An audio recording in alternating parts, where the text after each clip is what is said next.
ಅದು ಈಗಾಗಲೇ ಪರಮೇಶ್ವರ್ ಅವರು ಸ್ಪಷ್ಟೀಕರಣವನ್ನ ನೀಡಿದ್ದಾರೆ. ನಾನು ಕಾನೂನಿಗೆ ತಲೆಬಾಗ್ತೇನೆ. ಯಾರು ಸಂವಿಧಾನಕ್ಕೆ ಕಾನೂನಿಗೆ ದೊಡ್ಡವರಲ್ಲ ಅಂತಕ್ಕಂಥದ್ದು. ಇದು ಅನೇಕ ರೀತಿನಲ್ಲಿ ಬೇರೆ ಬೇರೆ ಕಡೆ ದಾಳಿ ನಡೆಸಿದ್ದಾರೆ. ಅದರ ಕಾರಣ ನನಗೆ ಗೊತ್ತಿಲ್ಲ. ಸೊ ನಿಷ್ಪಕ್ಷಪಾತವಾಗಿ ತನಿಖೆ ಆಗಬೇಕು ಅಂತ ಹೇಳಿ ನಾನು ಒತ್ತಾಯ ಮಾಡ್ತೇನೆ.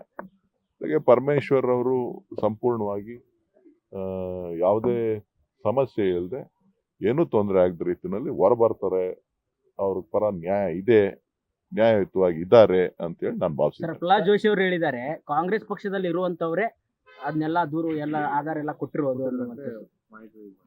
ಪ್ರಹ್ಲಾದ್ ಜೋಶಿಗೆ ಎತ್ಕಟ್ಟೋದ್ರಲ್ಲಿ ಫೇಮಸ್ಸು.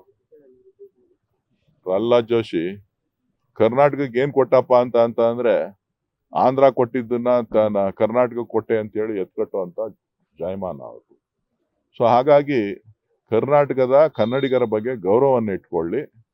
ಅನವಶ್ಯಕವಾಗಿ ಎತ್ಕಟ್ಟಿ ರಾಜಕಾರಣ ಮಾಡ್ತಕ್ಕಂಥದ್ದನ್ನ ಮಾನ್ಯ ಪ್ರಹ್ಲಾದ್ ಜೋಶಿ ಅವರು ಬಿಡಬೇಕು. ಬಿಡ್ತಾರೆ ಅಂತ ಹೇಳಿ ಭಾವಿಸಿದ್ದೇನೆ. ನಿಮ್ಮ ಸರ್ಕಾರ, ನೀವು ಕೇಂದ್ರದಲ್ಲಿ ಮಂತ್ರಿ ಆಗಿದ್ದೀರಿ, ಯಾರ್ಯಾರ ಮೇಲೆ ಇಡಿ ಕಳಿಸ್ತೀರೋ, ಯಾರ್ಯಾರ ಮೇಲೆ CBI ಕಳಿಸ್ತೀರೋ, ಯಾವ್ಯಾವ ನ್ಯಾಯದಲ್ಲಿ ಏನೇನು ದಾಖಲೆ ಹುಡುಕ್ತಿರೋ, ಕೇಸ್ ಹಾಕ್ಸ್ತಿರೋ ಯಾರಿಗೂ ಗೊತ್ತಿದೆ. ಅದು ನಿಮ್ಮ ಕೈಲಿದೆ, ನೀವು ಮಾಡ್ತಾ ಇದ್ದೀರಿ.